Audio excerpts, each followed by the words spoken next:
أعوذ بالله من الشيطان الرجيم بسم الله الرحمن الرحيم الحمد لله والصلاة والسلام على سيدنا رسول الله سيدنا ومولانا محمد بن عبد الله وعلى آله وصحبه ومن والاه أما بعد. Marilah kita berniat i'tikaf.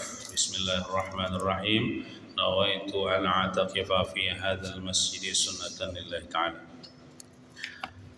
Pada dua ayat yang kita baca tadi mengisahkan tentang Siti Maryam, ibunya Nabi Isa alaihissalam. Allah Subhanahu wa taala berfirman, "Wa idz qalatil malaikatu ya Maryam innallaha astafaki wa tahharaki wastafaki 'ala nisa'il 'alamin." Yang artinya, dan kisahkan olehmu wahai Nabi Muhammad, kisahkan kepada sahabat, kisahkan kepada umat. Idz qalatil malaikah, ketika berkata oleh malaikat Jibril. Ini Nabi kita ini kan lahir sesudah Nabi Isa, sesudah Nabi Musa. Jadi Nabi kita ini diberikan ilmu tentang kisah-kisah orang-orang yang dahulu. Ketika berkata oleh malaikat Jibril bagi Siti Maryam, hal keadaan bersesahutan, bepandir bersesahutan. Jadi Siti Maryam ini luar biasa pangkatnya. Kawa tetamu malaikat Jibril dan kau pandai lawan malaikat Jibril. Ujar Jibril berkata kepada Siti Maryam, "Ya Maryamu, wahai Siti Maryam, innallaha astafaki, sesungguhnya Allah Subhanahu wa taala telah memilih engkau, telah mengistimewakan engkau." Tafsirnya di sini yaitu engkau itu dipilih untuk khusus beribadah aja kepada Allah. Kadang urus di dunia. Jadi orang yang mengutamakan akhirat daripada dunia itu orang yang dipilih Allah Ta'ala. Alhamdulillah kita duduk di tempat yang mulia ini, membaca kalam Allah yang mulia ini, kita ini dipilih Allah Ta'ala. Jadi kita bersyukur kepada Allah Subhanahu wa Ta'ala. Nah, dan Allah Ta'ala mengkhususkan engkau dengan bermacam-macam, ini tafsirnya lah, dengan bermacam-macam, mana nih tafsirnya, kelembutan Allah atau kekasih sayang Allah. Contohnya misalnya ketika mengandung Nabi Isa itu kadada sedikit pun merasa berat, dan ketika melahirkan Nabi Isa kadada merasa sakit. Amun bini kita kan mengandung, mama kita mengandung kita uyuh, melahirkan kita berat. Ya kelak ada yang sampai siup, ada yang sampai mati, ada yang sampai operasi sesar.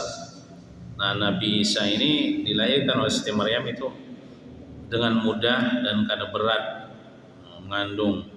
Itu Allah Ta'ala mengistimewakan Siti Maryam nih. Dan juga diistimewakan Siti Maryam ini, engkau diistimewakan wahai Siti Maryam, ujar Jibril nih, dengan mendapatkan petunjuk, hidayah, dan pemeliharaan daripada dosa, terpelihara daripada dosa. Nah, ini ayat ini menolak tuduhan-tuduhan orang-orang yang Yahudi yang mengatakan Siti Maryam itu melakukan perzinahan lalu dapat anak hasil zina. Nah, jadi ayat ini menolak tuduhan orang-orang Yahudi yang mengatakan Siti Maryam itu berzina. Nah, kalau kita kan ada kayak orang Yahudi, kita mengatakan Siti Maryam itu perempuan yang suci, yang dipelihara Allah Ta'ala daripada dosa. Dan di tafsirnya lagi dikhususkan juga mendapatkan kecukupan dalam masalah apa tuh penghidupan, perkara penghidupan, artinya kada becari itulah, kada becari itu datang. Kalau misalnya kalau Siti Maryam beribadah aja datang makanan dari surga, Ujar Nabi Zakaria itu paman Sidin, dari mana ini? Haza min indillah, ya ini datang dari Allah. Ada bicara lagi, ibaratnya itu dicukupi Tuhan sudah. Nah, dan juga diistimewakan dengan kawam mendengar perkataan Jibril, bahkan bahasa sahutan bepandiran Jibril. Tuhan istimewa tuh. Ada seberataan babinian maka itu. Nah, kemudian dalam ayat itu watahharaki, dan Allah Ta'ala mensucikan engkau wahai Maryam dari tafsir daripada maksiat. Artinya Siti Maryam ini seumur hidup tidak pernah berbuat maksiat.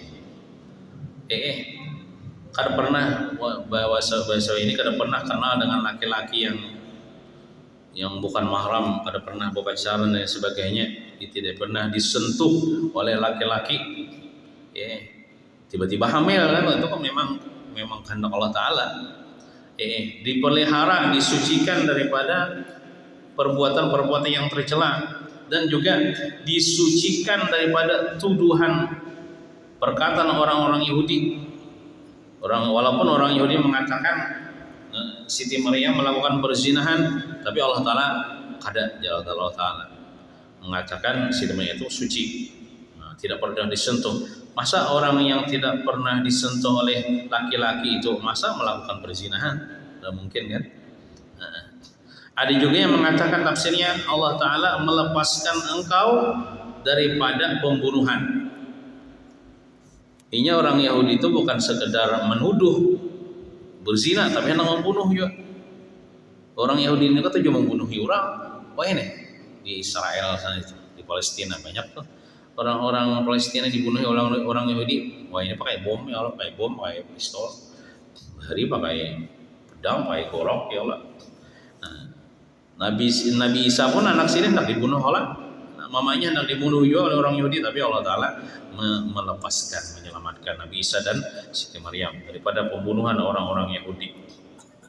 Wastafaki ala nisa'il alamin. Ayat itu kan sebutkan wastafaki, dan Allah Ta'ala memilih engkau wahai Siti Maryam ala nisa'il alamin, atas perempuan seluruh alam semesta. Artinya cuma Siti Maryam dipilih Allah Ta'ala untuk melahirkan Nabi Isa, seorang Nabi tanpa ayah. Tanpa ayah. Kadada nang selain Siti Maryam nang melahirkan tanpa suami. Wah ini ada jalan beranak, timbul beranaknya lakinya kadada tuh ada juga hantuk ya lah. Nah, lain misalnya. Cuman Siti Maryam yang dipilih Allah satu-satunya perempuan yang melahirkan seorang nabi tanpa ayah. Dan diistimewakan pulang Nabi Isa ini kawa bepandir. Ketika imbah lahir langsung bepandir. Bepandir Nabi Isa ini termasuk perempuan Nabi Isa termasuk bayi, bukan perempuan, bayi yang ketika lahir itu langsung memandiri Mama Sidin. Artinya Vian ini artinya menyaksikan bahwasanya Mama Sidin ini bukan penzina. Tahu kayak apakah Sidin bepandir lah. Sidin bepandir waktu bayi itu kan, menurut akal bayi bisa langsung mempandir dengan bahasa yang fasih. Ini Tuhan yang menuturakan sehingga kau pandir. Artinya aku ini adalah anak yang daripada perempuan yang bukan penzina. Dan disaksikan oleh orang-orang Yahudi.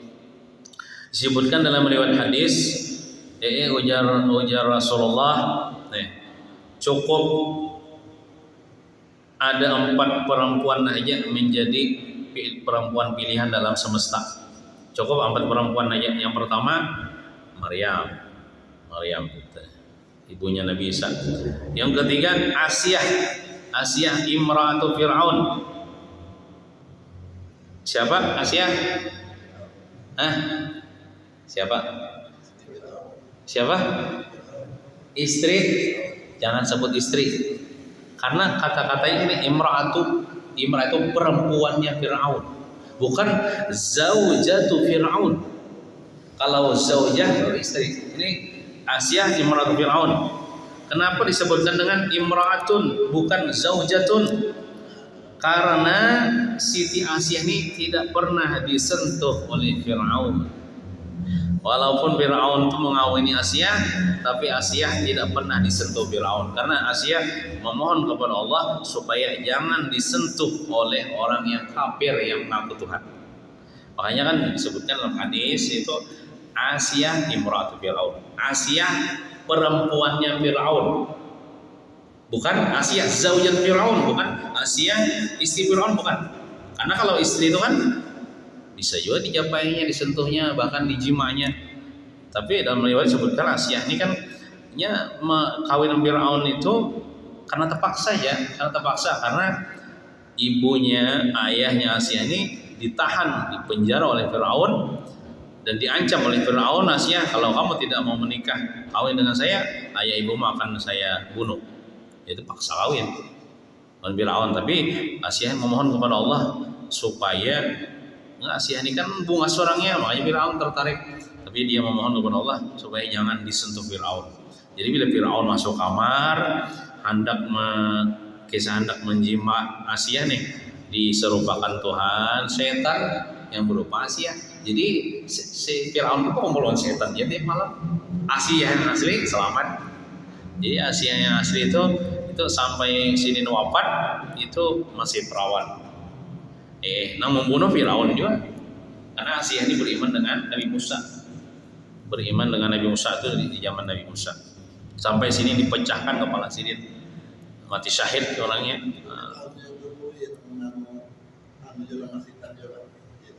Iya, ini tujuan yang membunuh Masyidah itu ya Fir'aun itu juga. Cuman entah Fir'aunnya kan, entah anak buahnya lah. Pokoknya Fir'aun yang menyuruh. Masyidah itu kan tukang sisir, anak Fir'aun pula. Ketika tergugur sisirnya tuh celaka Fir'aun ya. Lalu didengar oleh anaknya atau tak anak aslinya kan, tak anak angkatnya kan, dilaporkannya kepada Fir'aun. Lalu Fir'aun pun sarik kan daripada celaka. Lalu akhirnya yang Masyidah itu akhirnya dia terang-terangan bahwasanya dia beriman dengan Nabi Musa. Lalu kan inya tuh dijarang kan dia entah itu banyu kan atau minyak kalah di kawah dipanaskan, lalu hendak dilempar ke situ. Bukan dilempar, disuruh cuman sini waktu itu ragu. Cuman anak sini masih menyusui, anak halus. Cuman anak waktu menyusu tuh bepandir bisa. Bepandir, wahai mama, artinya pian jangan takut. Pian bercampur aja, pian di situ pian artinya selamat kena di akhirat mati syahid. Allah nompat juga bercampur sini dengan anaknya mati syahid. Siti Masyidah. Nah itu. Jadi nanti masuk ke anak-anak bisa bepandir nang waktu masih halus, bepandir nang pasih lah, nang awak kayak orang tua mana ini, nggak bisa. Tahun anak Masyidah. Nah jadi ada 4 perempuan yang mulia di alam semesta: Maryam, Asyah, perempuannya Fir'aun, Siti Khadijah, istri Rasulullah, Siti Fatimah, putri Rasulullah SAW. Terus ya Maryam qunuti li rabbiki wasjudi warka'i ma'ar raki'in. Ujar si Jibril nih, wahai Maryam, qunuti itu artinya li rabbiki, terus-terusanlah olehmu, senantiasalah olehmu mentaati Allah dengan berbagai macam-macam ketaatan dan ibadah karena mensyukuri yang dibikin itu. Kan ikam diberikan keistimewaan, kalau nikmat dipilih telah masuk perempuan yang mulia di alam semesta, di situ melahirkan seorang nabi, di situ ikam ini termasuk orang yang dijaga daripada maksiat, diabadikan namamu ini mulia sampai akhir zaman kan dikenal. Itu disyukuri ya. Nah jadi bila dapat nikmat itu disyukuri, kadang-kadang perlu dibangga-banggakan. Caranya mensyukuri beribadah kepada Allah. Jadi bersyukur kepada Allah dengan cara apa? Dengan cara sembahyang. Wasjudi, dan sujudlah olehmu. Ya, kan sembahyang itu ada sujudnya. Sembahyang olehmu, sujud olehmu, warka'i ma'arrakin, dan rukuklah olehmu beserta orang-orang yang rukuk. Artinya sini tafsirnya sembahyanglah olehmu beserta orang-orang yang sembahyang di Baitul Maqdis, di Palestina Barat. Nah, gitu.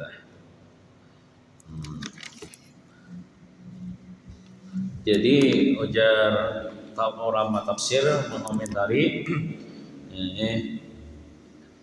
tatkala malaikat Jibril berucap tentang itu, artinya membicarakan, mengatakan tentang kami dapat diberi keistimewaan ini. Oleh karena itu beribadahlah engkau kepada Allah.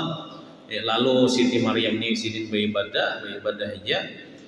Sampai sidin pecah dua tumit sidin ini, atau bengkak dua tumit sidin ini karena apa? Kelalawasan cangkalnya beribadah, dan itu pun tidak mengurangi ibadah sidin. Kita kan bila bangkak bisa kan aku beribadah lagi nih, orang bangkak ngelabu banget ibadahnya. Sampai sebutkan dalam riwayat sampai yang mengalir saking bengkaknya, saking pecah-pecahnya nih berarti sidin, sampai mengalir darah dan nanah daripada dua tumitnya. Sampai kayak itu kita ada suara itu ya, sampai bangkak berdarah-darah benar nanah, saking kuatnya ibadahnya kita kan sampai kayak itu. Kita menuyuh borot berarti sialah mun orang bahari, cuman nanah tuh najis bang ya Allah, najis dibuangi ya kalau najisnya ibadah pulang. Cuman apakah sama syariat Nabi Isa dengan, kalau misalnya di zaman Nabi Isa ada najis ya Allah, kalau di syariat Nabi Muhammad najis mah nanah darah tuh ya Allah, ibadah dibuangi, dibersihkan, ibadah pulang. Nah kayak itu.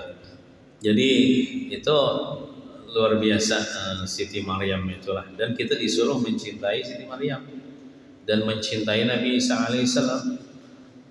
Caranya apa? Ya caranya jangan menuhanakan Nabi Isa sebagaimana orang-orang Nasrani. Jangan menuhanakan, bahasa buahnya Bunda Maria itu Siti Maryam, Yesus itu ya Nabi Isa. Nah, kita mengatakan mereka itu adalah orang-orang yang dipilih Allah Ta'ala, orang mulia. Nabi Isa, Nabi Siti Maryam, orang yang mulia yang suci, tidak pernah melakukan perzinahan. Gitu. Itulah yang dapat kita terangkan daripada keterangan daripada dua ayat tersebut. Mudah-mudahan kita tahu mengambil manfaat dan mendapatkan berkah dan pahala dari Allah Subhanahu wa taala. Amin ya rabbal alamin. Sallallahu ala sayyidina Muhammadin wa ala alihi wa sahbihi wasallam. Alhamdulillahirabbil alamin. Taqabbalallahu minkum.